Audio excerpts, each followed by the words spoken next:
The village of Oluwada was alive with whispers whenever Efua passed. She was more than just the farmer's daughter. She was a beacon of hope. Her beauty and intellect attracted the attention of everyone, from chiefs to politicians, each vying for her hand in marriage. "One day, you'll make this family proud, Efua," her father would say, eyes gleaming with pride. She would just laugh, brushing off the praises. Little did anyone know, her dreams were cut short, destined to end in heartbreak. The villagers often wondered how one so young could be so wise, and perhaps that was what attracted the attention of powerful men who often visited, bearing lavish gifts. She had a beautiful body, and all the rich men in the village wanted a taste of her. "Why won't you consider my son, Efua?" a chief's wife once implored her. But Efua always brushed off such advances, her gaze set on a future she held close to her heart. Only her best friend, Chibuzo, understood her dreams and ambitions. "Those men can't hold you back," he'd say encouragingly, unaware of the tragedy that would soon befall her. But one morning, the heart of Oluwada shattered. Their beloved Efua was found dead in the high school library, her life extinguished too soon. The villagers were left reeling, unable to comprehend the loss. Whispers turned to cries, and hope turned to despair as the community gathered to mourn the girl who had once been the pride of Oluwada. Chibuzo had always felt a kinship with Efua that he couldn't explain, as if their souls understood each other. The two would often stay late in the library, poring over textbooks, dreaming of futures far beyond the village limits. But now, that library was marked by an unspeakable horror. "Who would do this to her, Chibuzo?" a classmate asked, eyes wide with fear. Chibuzo remained silent, grief tightening his throat. He had no answers, only pain and a rising fury within him. The night before her death, Efua had left him a cryptic message. "Meet me at our spot tomorrow after school.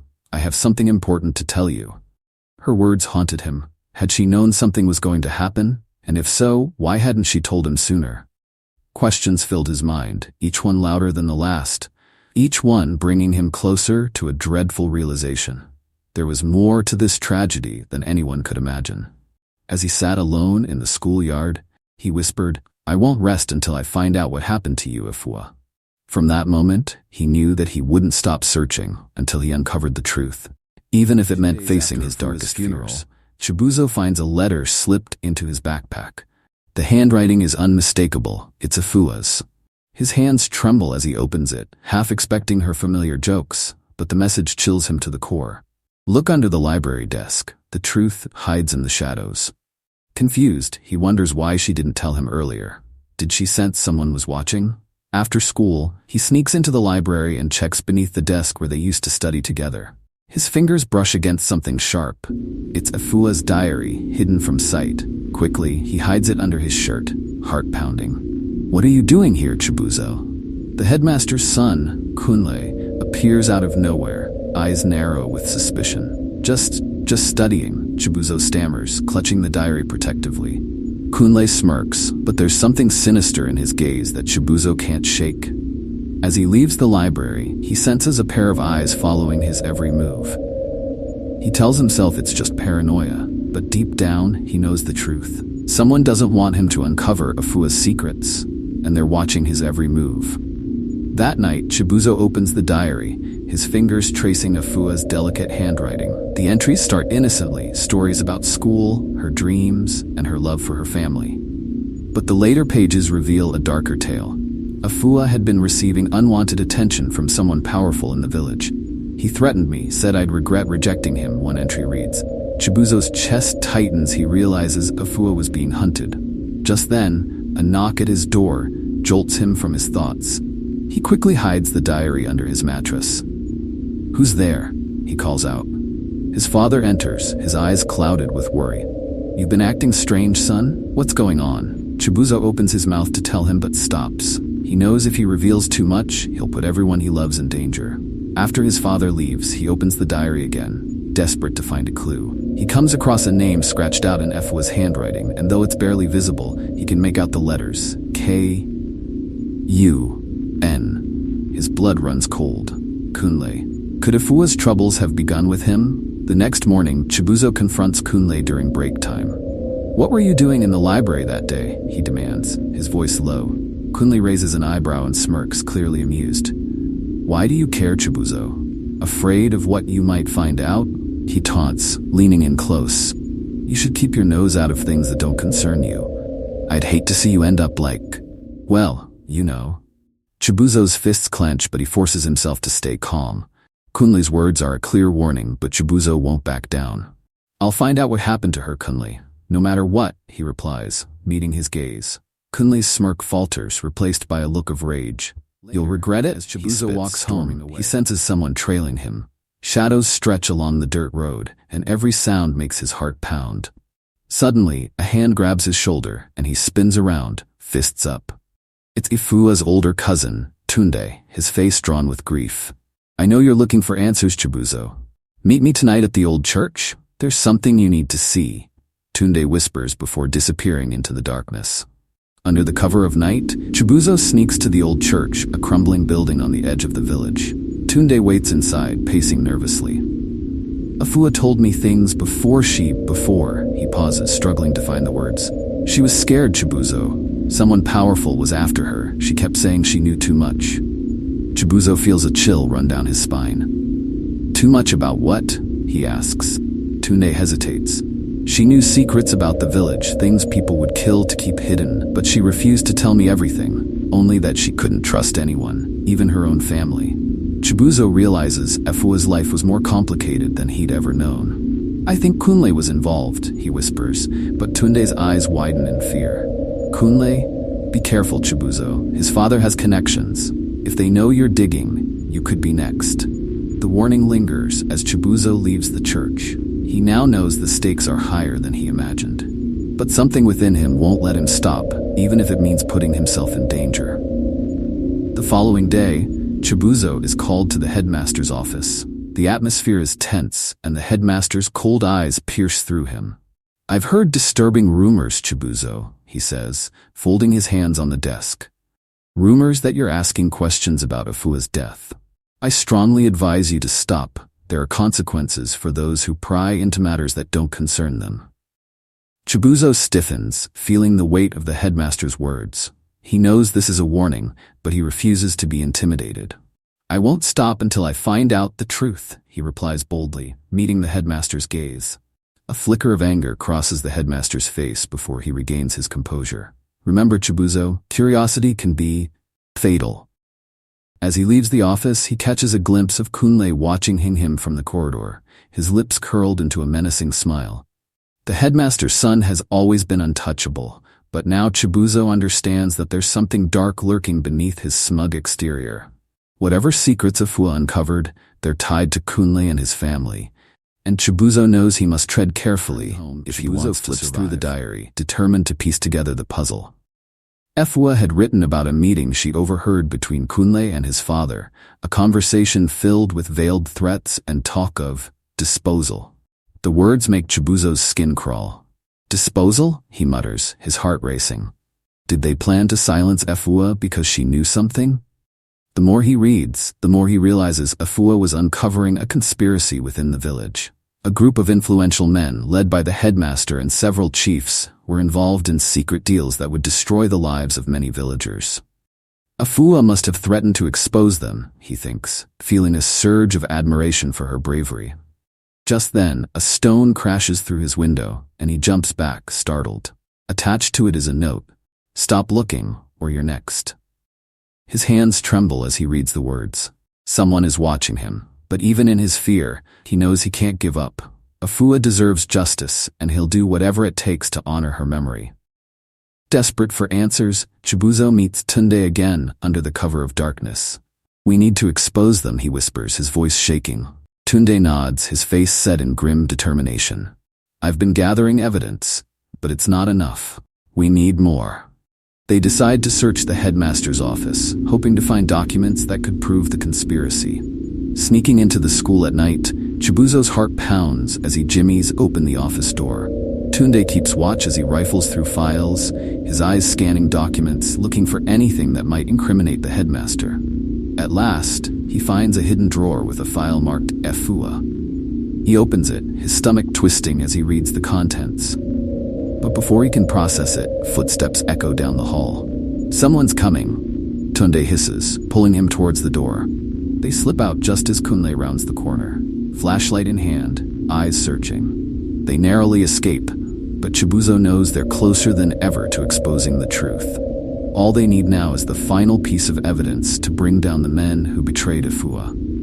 Chibuzo and Tunde meet the next night, reviewing the Efua file they managed to retrieve from the headmaster's office. Inside are letters Efua wrote to local authorities, pleading for help and describing illegal activities within the village's leadership. It dawns on Chibuzo that Efua wasn't just an ordinary student, she was trying to bring justice to the village. She wanted to protect us, he says, voice filled with sorrow. Tunde nods, his face pale, and she paid for it with her life. Chibuzo's phone vibrates with a message. I know what you're doing. It ends tonight. He glances up, dread gnawing at him. Someone in the village is watching them closely, and now it seems they're ready to strike. What if someone from the authorities was part of this? Tunde whispers, fear clear in his voice.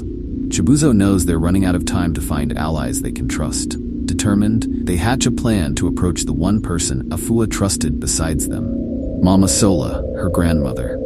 Together, they hope to unearth any remaining clues Efua might have left behind, even if it means putting themselves in the crosshairs of powerful enemies. Mama Sola's house stands on the outskirts of the village, surrounded by tall trees that cast dark shadows in the moonlight.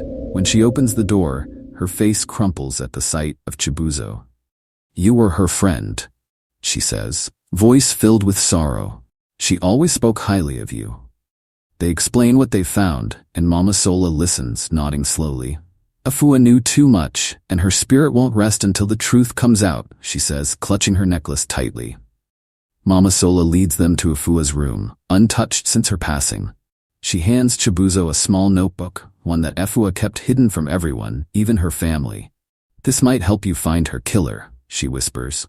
Chibuzo's hands shake as he opens it, the familiar handwriting bringing tears to his eyes. Inside, Efua describes her encounters with the headmaster, his son Kunle, and strange meetings she overheard among the village's leaders. Suddenly, Mama Sola freezes, her eyes widening in terror as she looks toward the window. Someone's out there, she whispers.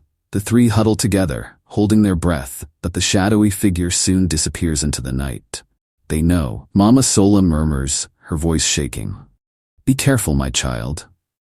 Chibuzo and Tunde sit by the river, their minds racing. We're not safe anymore, Tunde mutters. Chibuzo nods, clutching Efua's notebook. If we expose this, it could destroy the whole village, but it's the only way to get justice for Efua. They decide to take their findings to a journalist in the city, someone who could bring the village's dark secrets to light. But as they're planning their next move, a group of men approach, villagers loyal to the headmaster and the chiefs. You boys seem to be causing a lot of trouble, one of them sneers. Maybe it's time we teach you a lesson. Chibuzo's heart pounds, but he and Tunde manage to slip away, sprinting into the thick brush. They run for what feels like hours, only stopping when they're deep in the forest, breaths ragged. We can't keep hiding forever, Tunde says, his voice filled with despair. Chibuzo grips his shoulder. We'll expose them. Efua didn't give up, and neither will we. Chibuzo confronts Kunle the next day in front of the school.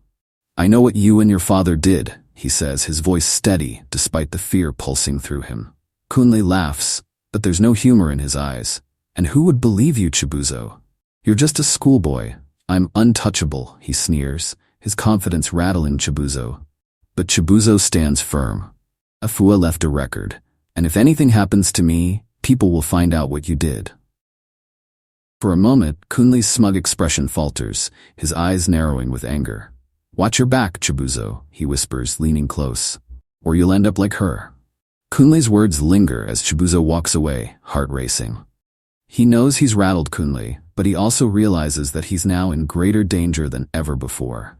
Later that evening, Chibuzo receives a call from an unknown number. Meet me at the old church, a familiar voice whispers. He recognizes the voice. It's Mr. Akin, a teacher who had always been fond of Efua. Intrigued, Chibuzo hurries to the church, where Mr. Akin is waiting in the shadows. I know about the diary, he says, his expression grim. Efua told me things before she died, things that would shake the village. Mr. Akin offers to help Chibuzo and Tunde bring their evidence to the city. But you have to be careful, he warns. These men are dangerous and they'll do anything to keep their secrets. Chibuzo nods, grateful for the support. He feels a renewed sense of purpose, knowing that he's not alone in his fight for justice. But as they leave the church, Chibuzo notices a car parked nearby, its headlights flashing twice before speeding off. Whoever's behind the wheel knows about their plans, and they won't let them succeed without a fight. The following day, as Chibuzo prepares to leave for the city with Mr. Akin and Tunde, a group of policemen arrive at his home. "We have orders to search your house," one of them says, pushing past his mother. Confused and frightened, Chibuzo watches as they ransack his room, finally pulling out Efua's notebook from beneath his mattress. "This is evidence," one of the officers declares, slipping it into his pocket. Chibuzo tries to protest, but the officers ignore him, leaving with the notebook. Devastated, he realizes that someone tipped them off. When he confronts Mr. Akin, the teacher's face goes pale. "I swear I didn't tell anyone," he insists, but doubt gnaws at Chibuzo. If not Mr. Akin, then who? Later, Tunde finds a note slipped under his door. The truth is buried with her. Chibuzo feels his hope slip away. The weight of betrayal reaches its peak. Mama Sola comes to him with a sealed envelope. "Efua gave this to me a week before she died," she whispers, pressing it into his hands. Inside is a map of the village, with certain locations marked in red. One is the library, where Efua was found, and the others are places Chibuzo had never thought to investigate. "Efua left us clues," he says, a flicker of hope reigniting within him. Together, he and Tunde visit each marked spot, finding hidden letters and photographs that point toward a conspiracy spanning years. One name keeps appearing in each document: Chief Olatunji, a wealthy man who holds significant power in the village. Armed with this new evidence, Chibuzo and Tunde realize that they now have enough to bring down the entire operation. But they must move quickly, before their enemies catch on to their discovery. Chibuzo, Tunde and Mr. Akin make their way to the village center, where Chief Olatunji is hosting a public meeting. As the villagers gather, Chibuzo steps forward, his voice steady as he addresses the crowd. Efua died because she knew too much. She knew about the corruption, the lies, the deals that these men made in secret. Gasps ripple through the crowd as he reveals the letters, the photographs, and the diary entries he and Tunde found. But just as the villagers begin to murmur in outrage, Chief Olatunji steps forward, flanked by his guards. "This is nonsense," he declares, his eyes flashing with anger. "These boys are nothing but troublemakers." The crowd falls silent, torn between loyalty and anger. Just then, Mama Sola steps forward, her voice trembling with emotion. "My granddaughter gave her life to protect this village. She deserves justice." Her words break through the tension, and one by one, the villagers turn against the chiefs, demanding answers.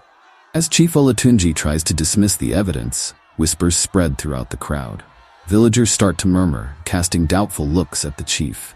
But just as Chibuzo thinks they might succeed, Olatunji smirks. "What proof do you have that any of this is real?"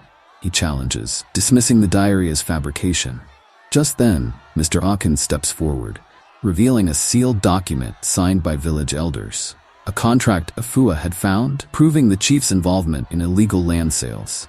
Seeing this, the crowd erupts in outrage. Chief Olatunji's eyes widen in shock as villagers begin to close in. "We trusted you," shouts one of the older men.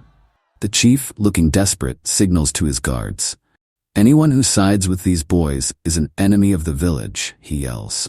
The threat only fuels the villagers' anger. But Chibuzo notices a glint in the chief's eye. He realizes the chief won't go down without a fight, and that Efua's justice might come at a greater cost. Chibuzo and Tunde slip away, desperate to find more proof before Chief Olatunji can spin the crowd further. Mama Sola tells them that there's only one person who can confirm the truth. Ebuka, a former aide to the chief who disappeared shortly after Efua's death. "He's in hiding," Mama Sola whispers, "but he might come forward if he knows the village is ready to listen." After a grueling search, Chibuzo and Tunde find Ebuka living on the outskirts of the village, his face etched with fear. At first, he refuses to speak, his hands trembling. But after seeing the rage in Tunde's eyes and the determination in Chibuzo's, Ebuka sighs. "Efua came to me once," he begins, his voice low. "She knew I had information, but I was too afraid to act. I never thought they would go so far as to." His voice breaks off, and he looks away, guilt evident in his expression. Abuka's testimony is damning, but he warns them that revealing it will make them targets. Once this is out, there's no turning back, he says, fear flashing in his eyes. Chibuzo and Tunde exchange a determined look. They're ready to face whatever comes next. Back at Chibuzo's house, the boys pore over Efua's diary, determined to uncover any last piece of information. As they turn the final pages, they find a map, one marked with an X near the school grounds. She hid something there, Chibuzo whispers, hope rekindling. He realizes that if they can retrieve whatever Efua hid, it might be the final piece they need. Late at night, they sneak onto the school grounds, flashlights in hand, following the map's directions. Near an old tree behind the library, they start digging, finding a small, weathered box. Inside, they find a tape recorder and a handful of photographs, evidence of secret meetings between the chief, the headmaster, and several local officials. As they listen to the recordings, Efua's voice fills the night, detailing every illicit deal. The relief is short-lived, however, as they hear footsteps approaching. Chibuzo's heart races as he recognizes one of Chief Olatunji's guards. They scramble to hide, barely escaping as the guard searches the area. "We have to leave," Tunde whispers. "They'll kill us if they find us with this." The next morning, Chibuzo and Tunde bring the tape recorder and photos to Mama Sola's house, where they plan to confront the village leaders. But as they finalize their plan, a messenger arrives with news. Chief Olatunji is holding a village meeting, claiming the boys are spreading lies to tarnish his reputation. Chibuzo realizes it's now or never. They must present their evidence before the chief can rally support. With their hearts pounding, they make their way to the village square, the recorder clutched tightly in Chibuzo's hands. As they approach, they hear the chief's booming voice addressing the crowd, his words dripping with contempt. "These boys have poisoned our village with their lies," he sneers. "They've dishonored, unsure of who to believe." Chibuzo and Tunde step forward, their faces pale but determined. "You dishonored her, Chief," Chibuzo says, holding up the recorder. "And now, everyone will know the truth." With trembling hands, Chibuzo presses play on the recorder, Efua's voice crackling to life. She describes the chief's schemes, the bribes, and the threats that controlled the village. As her words fill the air, the crowd's silence turns to shocked whispers, and finally, angry shouts. Chief Olatunji's face drains of color as the villagers turn against him, demanding answers. Tunde adds the final blow, showing the photographs that link the chief to every accusation. Even the headmaster, once loyal to Olatunji, edges away, realizing the severity of the situation. Desperate, Olatunji tries to flee, but the villagers surround him, refusing to let him escape justice. Mama Sola steps forward, her voice carrying above the crowd. "Efua gave her life for this truth. Today, we honor her by bringing justice to those who wronged her." The villagers nod, united by a shared rage that no one can quench. Chibuzo feels a heavy weight lift from his shoulders, knowing Efua's spirit can finally rest. That night, the village elders convene to decide Chief Olatunji's fate. Despite his pleas, they refuse him leniency, sentencing him to exile. As he's escorted out of the village, he glares at Chibuzo and Tunde, muttering threats they'll never forget. But the boys stand tall, undaunted by his words. They know that justice has finally prevailed. In the days that follow, villagers gather to cleanse the library, a symbolic gesture to rid the village of the pain it has harbored. Chibuzo and Tunde watch as flames consume the building, honoring Efua's memory with the fiery release of all that has transpired. For the first time since her death, the village feels a semblance of peace. But Chibuzo knows this peace was hard-won, and that it will be their duty to protect it, no matter the cost. In the weeks that follow, Chibuzo finds himself visiting Efua's grave, laying flowers in her honor. He recounts to Mama Sola everything they've been through, the dangers they faced, and the bravery Efua showed. Mama Sola thanks him with tears in her eyes, saying Efua would have been proud of him. Life begins to return to normal, but Chibuzo feels changed. He no longer walks through the village with the same innocence. He's grown wiser, more vigilant, knowing he carries Efua's legacy within him. The villagers, once indifferent, now look at him with respect, recognizing him as the boy who dared to speak truth to power. One evening, as he watches the sunset with Tunde, they reflect on everything that has happened. She would have been happy to see this, Tunde says, his voice thick with emotion. Chibuzo nods, a bittersweet smile tugging at his lips. Efua's legacy lives on, even if she's no longer the village of Oluwada. With Chief Olatunji gone and a new council elected, the village begins a new era, one where justice and integrity replace corruption and fear. Chibuzo and Tunde continue their studies, Efua's memory inspiring them to achieve great things to uphold the principles she fought for. On the anniversary of her passing, the village holds a ceremony in her honor. Mama Sola speaks, her voice strong, her words filling everyone with hope. Efua's spirit lives on in each of you, she says. May her courage guide us all. Chibuzo and Tunde stand hand in hand with the villagers, united in their shared memories and commitment to a brighter future. As the ceremony ends, Chibuzo feels a warmth he hasn't felt in months. The weight of loss still lingers, but he knows he's done right by Efua. Together, he and Tunde walk into the future with heads held high, determined to carry on her legacy, ensuring that her sacrifice was not in vain.